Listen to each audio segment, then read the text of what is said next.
कि क्या विश्वविद्यालय में केवल पढ़े लिखे लोग ही देश और समाज को बनाएंगे कि जो गांव क्षेत्रों में रहते हैं, जो नहीं पढ़े हैं, वो भी देश समाज को बनाएंगे? ये जो गांव ग्रामीण परिवेश में जो श्रमिक वर्ग है, किसान वर्ग है, किसी की दक्षता पर कोई संशय नहीं किया जा सकता है। पर उनका ये कहना था कि जो ब्यूरोक्रेसी इस समय भारतीय राजनीति में या व्यवस्था में जो हावी है, वो घातक होती जा रही है। लेकिन समाज में आज जैसे कि अभी यहीं पे कार्यक्रम में ही बोला जा रहा था कि हमारे साथ ही पढ़ने वाले बच्चे आईएएस बन जाते हैं और ब्यूरोक्रेसी जो है इस देश को भ्रष्ट कर रही है।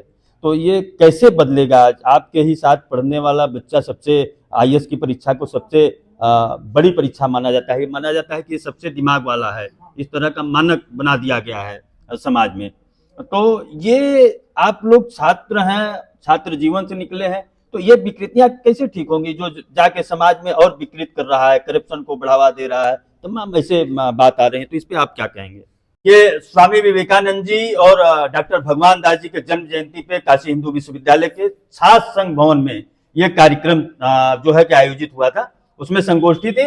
उसमें मुख्य वक्ता के रूप में डॉक्टर अरविंद शुक्ला जी, यही आप जो है काशी हिंदू विश्वविद्यालय छात्र संघ के उपाध्यक्ष रहे और अभी आप जो है कि पढ़ाते हैं इंटर कॉलेज में, और आपका बड़ा अच्छा उद्बोधन रहा। तो आइए हम इनसे जानते हैं कि जो जन्म जयंती मनाने का जो उद्देश्य है वो क्या था।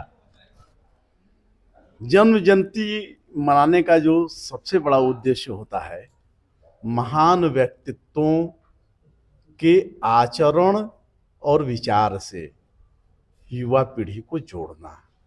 और विशेष करके जब हम डॉक्टर भगवान दास जो इसी काशी के विभूति हैं, तो आप अपने परंपरा के बारे में भी जानते हैं। मूलतः काशी की जो परंपरा है वह ज्ञान परंपरा है, और ज्ञान के आधार पर ही जो इसकी जीवनी शक्ति है, जो अविनाशी काशी है, वह मूलतः जो है ज्ञान मूलक है। तो इसलिए भगवान दास जैसी विभूति का और विवेकानंद जी एक युवा के रूप में आज नहीं, भूत में भी थे, आज वर्तमान में भी हैं, और वो भविष्य में भी हमारे पथद्रष्टा रहेंगे। इसके निमित्त यह कार्यक्रम आयोजित किया गया था कि नौजवान प्रेरित हों और निर्भय होकर अपने विचारों का प्रतिपादन करें। नौजवान अपने क्रांतिकारी जीवन का जो मार्ग है उसका अनुसरण करें। नहीं, आप बात ठीक कर रहे हैं कि इस तरह का कार्यक्रम से जो है कि जो महापुरुष हैं उनके रास्ते पे चलने की जो है कि प्रेरणा मिलती है। लेकिन समाज में आज जैसे कि अभी यहीं पे कार्यक्रम में ही बोला जा रहा था कि हमारे साथ ही पढ़ने वाले बच्चे आईएएस बन जाते हैं और ब्यूरोक्रेसी जो है इस देश को भ्रष्ट कर रही है। तो ये कैसे बदलेगा? आज आपके ही साथ पढ़ने वाला बच्चा सबसे आईएएस की परीक्षा को सबसे बड़ी परीक्षा माना जाता है। माना जाता है कि ये सबसे दिमाग वाला है, इस तरह का मानक बना दिया गया है समाज में। तो ये आप लोग छात्र हैं, छात्र जीवन से निकले हैं, तो ये विकृतियां कैसे ठीक होंगी जो जाके समाज में और विकृत कर रहा है, करप्शन को बढ़ावा दे रहा है, तमाम ऐसे बात आ रहे हैं। तो इस पे आप क्या कहेंगे? मूलतः ब्यूरोक्रेसी हो, चाहे हमारा विधायिका हो, चाहे न्यायपालिका हो, सभी यहाँ मनुष्य जो पहुँचते हैं वो विश्वविद्यालयों जैसे कारखानों से पहुँचते हैं। और विश्वविद्यालयों को जब तक यहाँ पर आप मनुष्य निर्मित नहीं करेंगे, मनुष्य का तात्पर्य है यानी कि सकारात्मक गुणों से युक्त मनुष्य, अगर यहाँ से आप सही करते हैं चीज़ों को, क्रांतिकारी विचारों वाला नौजवान, ईमानदारी पे सत्यम व धर्मम चर का आचरण करने वाला नौजवान जब निर्मित होगा तो राजनीति भी ठीक होगी। और ब्यूरोक्रेसी, कोई एक वर्ग लांछित करके समस्या का समाधान नहीं किया जा सकता है कि केवल ब्यूरोक्रेसी भ्रष्ट है, राजनीति भ्रष्ट नहीं है, व्यापार भ्रष्ट नहीं है, या समाज जीवन के अन्य क्षेत्र। तो जब जंग लगता है तो सब जगह लगता है। तो क्या आपको लग रहा है कि विश्वविद्यालय अपना काम ठीक प्रकार से नहीं कर रहे हैं? देखिए, कुछ मैं कहूँ कि हम केवल मैकाले के शिक्षा नीति को लांछित करके ही जो है अपना किनारा नहीं कर सकते। हमको तो वर्तमान में विचार करना होगा। अगर विश्वविद्यालयों में भी अगर डेमोक्रेटिक वैल्यूज़ को, विशेष करके छात्र संघ जैसी संस्थाओं को, अध्यापक संघ जैसी संस्था को, कर्मचारी जैसे संघ जैसी संस्थाओं को आप पुनर्जीवित नहीं करते हैं, तो जो हमारा राष्ट्रीय उद्देश्य है कि जीवन के समस्त क्षेत्रों में लोकतांत्रिक निष्ठाओं के प्रति लोगों को आकर्षित करना, वह जब आप नहीं करेंगे तो कैसे ठीक होगा। तो मूलतः जो है केवल और केवल पार्लियामेंट और विधानसभा के भरोसे डेमोक्रेसी नहीं चलाई जा सकती है। उसको जो है विश्वविद्यालयों में तो वो मूल आधार है। यहाँ जब तक डेमोक्रेटिक वैल्यूज की बात नहीं होगी और हमारे जीवन के समस्त राष्ट्रीय जीवन के समस्त चेष्टाओं के केंद्र में जब तक डेमोक्रेसी नहीं आएगा, तब तक जो है पूर्ण लोकतंत्र स्थापित नहीं हो सकता। और जब तक पूर्ण लोकतंत्र स्थापित नहीं होगा, तब तक मानव जीवन की समस्याओं का संपूर्ण समाधान प्राप्त नहीं हो सकता। हम केवल कुछ विषयों को लेकर ढिढोरा भले पीट सकते नहीं तो यही तो जानना चाहते हैं लोग कि आखिर होगा कैसे। ये बात तो आपने ठीक कही कि ये डेमोक्रेटिक प्रोसेस हर जगह होना चाहिए, तो ये होगा कैसे, स्थापित होगा कैसे, इसका क्या जो है कि किया जाए, जैसे कि इस तरह के कार्यक्रम का आयोजन किया जाए उससे ही हो जाएंगे, कि इसके लिए क्या आगे कदम उठाया जाए जो नहीं उठ पा रहा है। देखिए, इस तरह के कार्यक्रमों के आयोजन से मार्गदर्शन प्राप्त होता है। आज एक से एक महनीय विचार इस कार्यक्रम में हुए, लेकिन केवल विचारों पे नहीं, उस पर आचरण करना होगा। तो जो हमारे अधिकार प्राप्त संस्थाएं हैं, जब विश्वविद्यालय का, जैसे आप कितना बड़ा मजाक इस विश्वविद्यालय के साथ है कि इस विश्वविद्यालय का कार्यकारिणी परिषद अभी तक गठित नहीं है। इस विश्वविद्यालय में ये मजाक है कि विश्वविद्यालय का कार्यकारिणी परिषद मनोनीत तो होता है, वो इलेक्टेड नहीं होता है। जबकि जब विश्वविद्यालय की स्थापना हुई तो इसके कार्यकारिणी के परिषद के सदस्यों का चयन इलेक्शन के द्वारा होता था। इलेक्शन का की बात जब आती है तो मूलतः वो जो बात आती है कि लोग उसमें अभिव्यक्त होते हैं, लोग जैसा चाहते हैं उस तरह से विश्वविद्यालय। तो विश्वविद्यालय के मध्य और समाज के मध्य सेतु का कार्य कौन करेगा, वह चुनी हुई कार्य परिषद करती थी। आज चुनी हुई कार्य परिषद नहीं मान लीजिए आप दूसरे उसमें कह रहे हैं विश्वविद्यालय में, नहीं तो चुने तो आजकल अपराधी भी जा रहे हैं, इलेक्टेड तो आजकल अपराधी भी हो रहे हैं। आपने राजनीति में देखा, जिसको कि संसद और विधानसभा में जाना नहीं चाहिए। यही सब चीजें कैसे ठीक और दुरुस्त होंगी, यही जो है कि काम करना है। हम समझ रहे हैं कि इस कार्यक्रम का उद्देश्य भी वही था कि आप लोग उसको ठीक करने की दिशा में, आप जैसे छात्रों की रहनुमाई किए हैं, यहाँ छात्र संघ में रहे हैं, और नीचे जो छात्र हैं, मान लीजिए छात्र संघ नहीं है, तो उसका काम करेंगे इन लोगों को। तो क्या इन लोगों को आप हम बताना चाहते हैं, जो छात्र नौजवान हैं? देखिए, आप जो राजनीतिक दलों के माध्यम से या संसदीय राजनीति में या विधायिका में जो कुछ गलत तत्व पहुंच रहे हैं, उनकी ओर ध्यान आप इंगित करना चाहते हैं, बहुत महत्वपूर्ण है। लेकिन उस समस्या का समाधान तभी होगा जो हमारा मतदाता वर्ग है उसको आप प्रबोधित नहीं करेंगे। उसका जब तक प्रबोधन नहीं होगा, उसका चित्त और मानस जब तक साफ नहीं होगा, तो वो समझ नहीं पाता है कि वो जो निर्णय लेने जा रहा है उसके कितने भविष्य में दुष्परिणाम होने हैं। तो उसके मानस को, उसके चित्त को ठीक करने की दृष्टि से इस तरह के आयोजनों की भूमिका होती है। क्योंकि उसके पास आज विचार पहुंच ही नहीं रहे हैं। उसके पास क्या, केवल वोट दो, वोट दो, वोट दो। वोट देने का आधार क्या है? वोट देने के आधार कुछ जो है मात्र महज जो है आवश्यकताओं की पूर्ति, तो ऐसा नहीं है। उसको उसके मानस में, उसके चित्त में जब तक राष्ट्र क्या है, राज्य क्या है, विधायिका का महत्व क्या है, संसद का महत्व क्या है, विधानसभा का महत्व क्या है, वो जानता नहीं है। आप वोट देने के बाद आप, तो ये एक मिनट कंप्लीट करना चाहता हूँ, वोट देने के बाद आप जाके पूछ लीजिए, उसको मालूम भी नहीं होगा कि उसका सांसद कौन है, उसका विधायक कौन है। तो ये इस तरह के कार्यक्रम जागरूक करते हैं लोगों को। अच्छा, तो ये कौन बताएगा उनको, जो लोग हैं? ये तो सबसे जिम्मेदारी मैं समझता हूं, ये जिम्मेदारी तो राजनीतिक प्रक्रिया की जिम्मेदारी में राजनीतिक दलों को अग्रणी होना चाहिए कि वो जनता का पॉलिटिकलाइजेशन करें। राजनीतिकरण किए बिना चुनाव होना तो वो गलत निर्णय आएगा। और लेकिन मैं समझता हूं कि नौजवान जागरूक है और वो इस कमान को थामने के लिए तैयार है। नहीं, राजनीतिक दल तो यही कर रहे हैं कि कोई 2500 दे रहा है तो कह रहे हैं 3500 देंगे। अभी दिल्ली का चुनाव चल रहा है, सबने झड़ी लगा दी जो है देश का पैसा बांटने का, कोई आवाज नहीं उठा रहा है। एक आदमी कह रहा है कि हम 2100 देंगे, एक कह रहा है 2500 देंगे, और दूसरा आके कह रहा है कि 3500 देंगे। यही इसीलिए इसी तरह तो वोट मांग रहा है। हम यही जानना चाहते हैं कि जो ये कार्यक्रम और छात्र का जो दायित्व था, छात्र और प्रोफेसर मिलकर जो चलाते थे, हम लोगों के समय में प्रोफेसर जो है कहीं कॉफी हाउस, यहाँ तो अड़ियों का रहा है, शहर रहा है। अड़ियों पे लोग, प्रशासन के लोग आते थे कि प्रोफेसर और छात्र जो पढ़े लिखे हैं क्या बात कर रहे हैं, क्योंकि यही प्रबोधन करते थे समाज का। समाज का कोई पॉलिटिकल पार्टी प्रबोधन नहीं करती थी।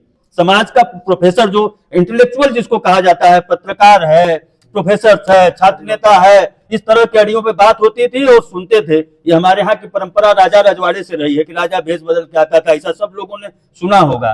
तो आजकल तो नौ ढनाटे हो गए प्रोफेसर, 2-2 लाख पा रहे हैं। यहीं पे आप खड़े हैं, यहाँ सबसे 15% मतदान होता है, छुट्टी मनाते हैं। तो आखिर यही हम जानना चाह रहे हैं, पत्रकार होने के नाते, राजनीति के छात्र होने के नाते, कौन करेगा, इसकी शुरुआत कैसे होगी, आप लोग क्या कर रहे हैं?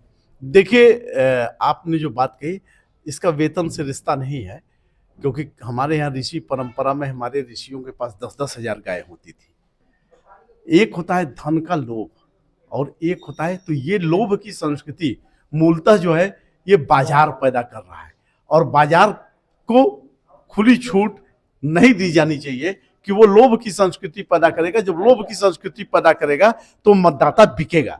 तो मतदाताओं को के मानस को बदलने का काम है। अब मैं समझता हूं काशी हिंदू विश्वविद्यालय के नौजवान अपने माध्यम से इस दायित्व की पूर्ति के लिए इस तरह के आयोजन करके बड़े कदम उठाए।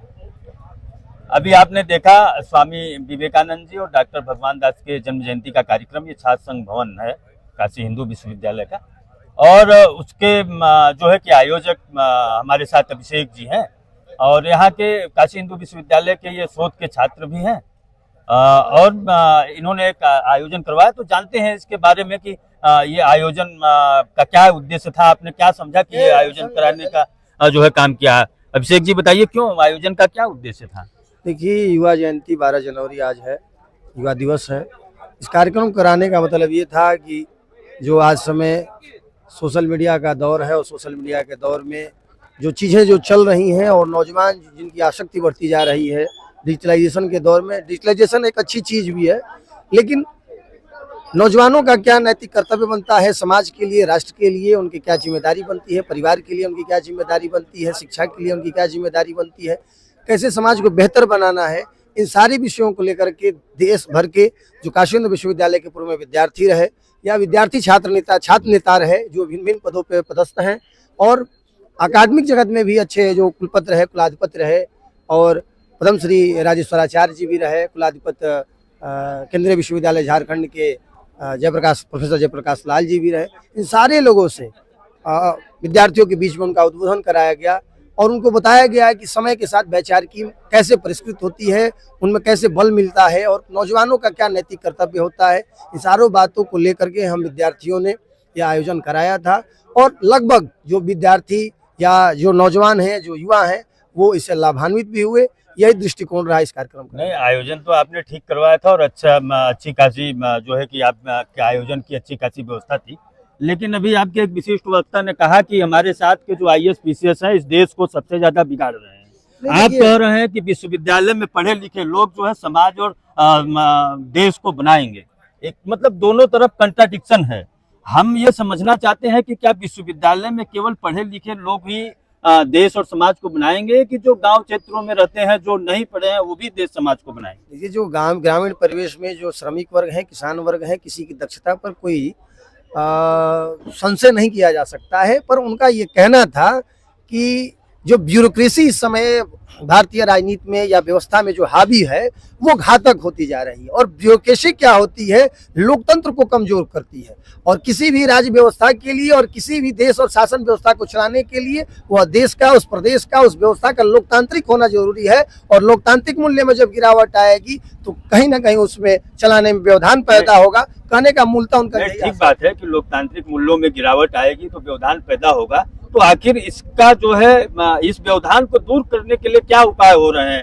इसका किसके कंधे पे जो है कि भार है, कि कौन इसका उपाय करेगा इस व्यवधान को दूर करने के लिए जो ब्यूरोक्रेसी हावी हो गई देश में? हमारी जो पुरानी पीढ़ियां थी, जो हम लोग के अग्रज हैं, सीनियर हैं, अध्यापक हैं, छात्र नेता हैं, जो पहले के हैं, वो पथ प्रदर्शक बनेंगे, और नौजवान युवा। अरे पहले के अध्यापक तो सब 2-2 लाख तनख्वाह पा रहे हैं, हमने देखा है। हम यूनिवर्सिटी के छात्र रहे हैं, झोला लटका के प्रोफेसरों का काम होता था समाज और बच्चों को जो है सही दिशा देना अब तो 2 लाख पा रहे हैं। वोट देना यही काशी हिंदू विश्वविद्यालय है, सबसे कम वोटिंग परसेंटेज होती है, वोट के दिन पिकनिक मनाते हैं। इस पे आप क्या कहेंगे? इसको कौन दूर करेगा, ठीक करेगा? इसके लिए हम इसी के लिए तो इस तरीके के कार्यक्रम का आयोजन कराया जा रहा है, इस तरीके के हम लोग गोष्ठियां करा रहे हैं। ये सार्थक प्रयास एक दिन सफल होगा और देखिए कहीं ना कहीं उनमें समाज बदलेगा और देश बदलेगा। नहीं, आप आशावादी होना तो बहुत ठीक है, आपने प्रयास भी अच्छा आप कर रहे हैं, लेकिन जो यही था, जैसे कि आप कहे कि प्रोफेसर का जो काम होता था वो लोगों को दिशा देना होता था। जब उनको कम तनख्वाह, हमने देखा है कि झोला लटका के वो छात्रों के बीच में, कॉफी हाउस में, और सरकार के लोग आते थे, सुनते थे कि आखिर ये प्रोफेसर क्या कर रहा है, क्योंकि प्रोफेसर विद्वान होता है, वो कई एस्पेक्ट सोचता है, उसके अंदर एक नया एस्पेक्ट जो है कि माला लेके पहुंच रहे हैं नेताओं को पहनाने के हाँ, तो ये अगर हो रही है ना? ये विकृति है तो आप लोग उसमें क्या करेंगे? देखिए, मारे जाएंगे वो। विकृतियों को दूर करने के लिए हम विद्यार्थियों के बीच में, नौजवानों के बीच में उनकी पुरानी क्या संस्कृतियां रही, इसको हम लोग परोस रहे हैं। और ये संस्कृतियां जब उनके पास जाएंगी, स्वतः अपने आप ये विकृतियां दूर हो जाएंगी। और दूसरी बात रही, ऐसे लोगों की संख्या विशेष कुछ समय पहले या इस समय बढ़ी है। चलिए, आप अच्छी बात कह रहे हैं, हम भी जो थोड़ा बहुत अनुभव है, हमने देखा है कि छात्र नौजवान भी विचारों के खाके में बट गया है और पार्टियों का पिछलग्गू होता जा रहा है। इसी दल और इसी पार्टियों में बंटने के कारण और वैचारिकियों में बंटने के कारण हम सारे लोग जो नौजवान यहाँ इकट्ठा हुए हैं, न किसी दल के हैं, न किसी समाज से हैं, न किसी विशेष किसी वर्ग से हैं, सारे लोग हैं। और इन सबका यही मानना है कि अंधकार को क्यों धिक्कारे, अच्छा है एक दीप जलाएं। आपकी बात सही है। देखिए, विचार तो किसी न किसी का होता है, विचार हो सकता है, कोई राष्ट्रवादी का है, कोई समाजवादी का है, लेकिन यही था कि छात्र संघ था तो छात्रों की आवाज उठती थी। समाजवादी भी अपने ही दल में जो है कि विध्वंसक हो जाता था, राजनारायण जी अपने ही दल में विध्वंसक हो जाते थे। तो मतलब ये है कि आजकल तो लोग जो है कि चेला बना रहे हो, चाहे समाजवादी का हो, चाहे राष्ट्रवादी का हो, चाहे कम्युनिस्ट का हो, वो जो छात्र अभी मेरा ठीक है, गलत कहिए, चेला नहीं बना रहे, चेला पहले बनाते थे, अब चापलूस बना रहे हैं। ठीक बात है, आप मुझे करेक्ट करिएगा। हम ये कह रहे हैं कि इस तरह का लोग, जैसे कि अखिलेश यादव से फोटो खिंचा लिए, हमने कहानी सुनी है कि इंदिरा गांधी छात्र नेताओं को बुलाया करती थी, उनका कार्यक्रम बनारस में कैसे हो जाए, लेकिन आज जो है किसी तरह अखिलेश यादव से, किसी तरह अमित शाह से, किसी तरह कम्युनिस्ट नेता के साथ फोटो खिंचाना छात्रों को बड़ा अच्छा लगता है और सोशल मीडिया पे ये डाल रहे हैं। तो इन छात्रों से आप कैसे आशा कर सकते हैं कि इस तरह का, जैसे अभी अरविंद शुक्ला जी ने कहा कि विध्वंसक होना चाहिए, तो छात्रों के अंदर ही कुछ नई चीज पैदा करने का हुआ है, क्योंकि कोई भी आंदोलन हमने जो इतिहास देखा है वो छात्रों ने किया है, चाहे वो जेपी का आंदोलन हो, चाहे सुभाष बाबू का हो, मतलब कोई भी क्रांतिकारी आंदोलन हो, छात्रों के हाथ से, जो छात्रों के नेतृत्व से हुआ है, लेकिन आज दिखाई नहीं देता। अभिषेक जी, देखिए, जो कमी या जो खामियां आई हैं, उस खामियों को दूर करने के लिए हम तमाम प्रकार के हम लोग जुगत कर रहे हैं, उपाय कर रहे हैं, और मुझे लगता है कि एक दिन सफल होगा। एक बात और है कि इसमें हम किसी एक दल को नहीं, बल्कि वर्तमान सहित अन्य जो भी दलें हैं, जो हम तो सभी दल को कहे हैं, सत्ता में हो, सत्ता से बाहर हो, ये सभी दलों की सामूहिक एक साजिश थी कि छात्र राजनीति को मुख्य धारा से दूर किया जाए। और इसलिए भिन्न भिन्न कॉलेजों, विश्वविद्यालयों और अन्य जगहों पे जो शैक्षणिक संस्थान है, वहाँ पे छात्र संघों के चुनाव को बंद कर दिया गया है। और इसका दुष्परिणाम ही है, यदि छात्र राजनीति होता तो वो जो नेतृत्व की क्षमता का विकास होता, नौजवान आगे आते, जिससे देश को दिशा मिलती। लेकिन कहीं ना कहीं गिरावट आया, आपकी बात जायज है, लेकिन इसके प्रयास करने पर ही ये जा करके हम भरपाई कर पाएंगे। नहीं, चलिए, अच्छी बात है। अभी पानी भी बरस रहा है, थोड़ा हम लोग फिर बाद में मिलेंगे तो विशिष्ट बात करेंगे। हमारे साथ रविभान जी हैं, छात्र नेता रहे हैं, महात्मा गांधी काशी विद्यापीठ की भी कार्यक्रम में आए थे, जानते हैं कि क्या यहाँ से आप लेके जा रहे हैं। देखिए, आज का जो कार्यक्रम था वो विवेकानंद जी की जयंती पे था और डॉक्टर भगवान दास जी की जयंती पे था। तो वो ये दोनों जो है महापुरुष हैं, उन्होंने समाज बनाने का कार्य किया और विश्वविद्यालय बनाने का कार्य किया। विवेकानंद जी जो है एक समाज को नई दिशा और धर्म को एक नई दिशा दी। तो हम आए हैं उनसे कुछ सीखने के लिए, उनसे कुछ प्रेरणा लेने के लिए कि अपने जीवन में उसको हम आत्मसात करें। तो हमारे तमाम वक्ताओं ने जो है उन पर प्रकाश डाला और हम अपने उनको जीवन में उतारने का प्रयास करेंगे। उनसे जो प्रेरणाएं मिली हैं, जो उनका इतिहास रहा है, उससे हम कुछ सीखेंगे। यही प्रेरणा लेते हैं आज के कार्यक्रम में।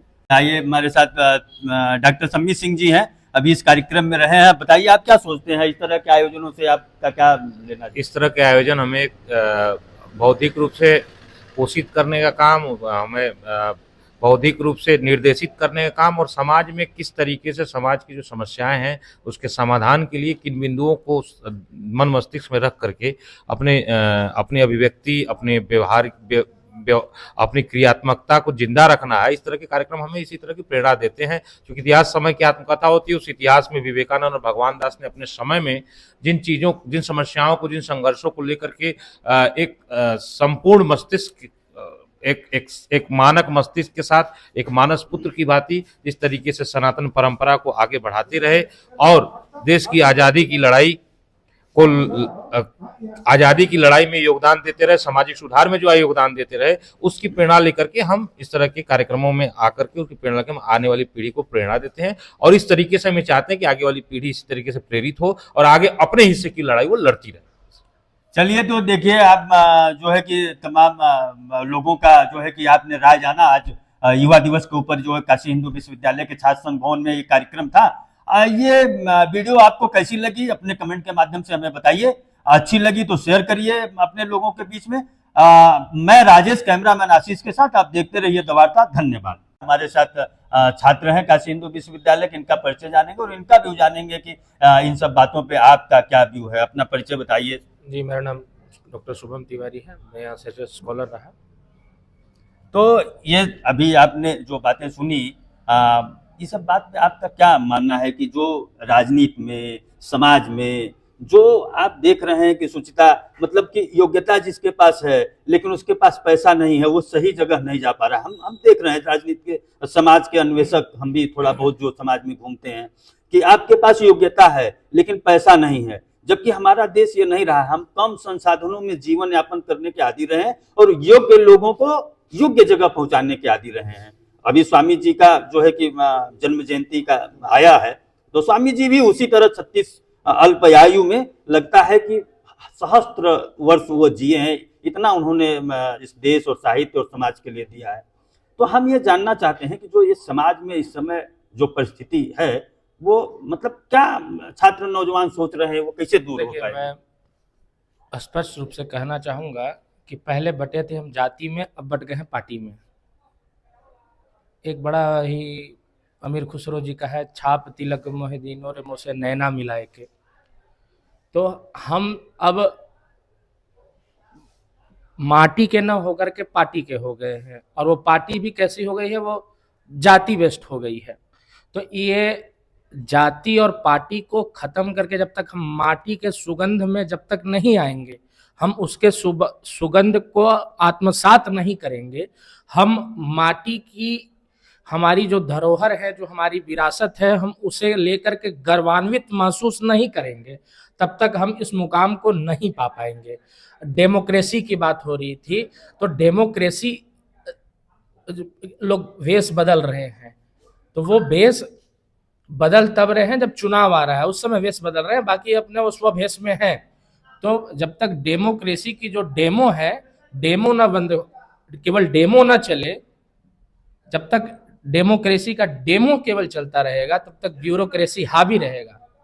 तो वो डेमोक्रेसी जब तक वास्तविक रूप में नहीं आएगी, आम जनमानस को, छात्रों को निकलना पड़ेगा और आम जनमानस को स्वीकारना पड़ेगा। आज एक राजस्थान, झारखंड का भी हालिया चुनाव हुआ, एक लड़का कोई महतो टाइगर करके निकला और उसने पूरे पार्टी को ध्वस्त कर दिया, बीजेपी तमाम सीटों पे हार गई। तो वैसे निकलना पड़ेगा नौजवानों को, और जनमानस को अंगीकार करना पड़ेगा। यदि कोई नौजवान निकलता है, उसे जनमानस अंगीकार ना करे, तो वो बेकार हो जाएगा। उसकी जो ऊर्जा है, उसकी जो विद्या है, उसकी जो तपस्या है, तो वो तपःपूत तो बनेगा, लेकिन आपको भी उसको अंगीकार करना पड़ेगा। समाज एकल से नहीं चल सकता, एक पहिए के सहारे नहीं चल सकते। चाहे वो घर हो, परिवार हो, आप यदि पति पत्नी है तो दो पहिए हैं, यदि तो एक बिगड़ जाएगा तो आप नहीं चल पाएंगे। तो हम भी आगे बढ़े, समाज भी आगे बढ़े, तब हम एक राष्ट्र का निर्माण कर पाएंगे। केवल बोल करके, चीजें करके नहीं हो पाएंगी। हमें जलना पड़ेगा। हम जलने को तैयार हैं, तो आप भी लकड़ी लगाने को तैयार रहिए, तब ये मिसाल बनेगा, नहीं तो कुछ नहीं हो सकता।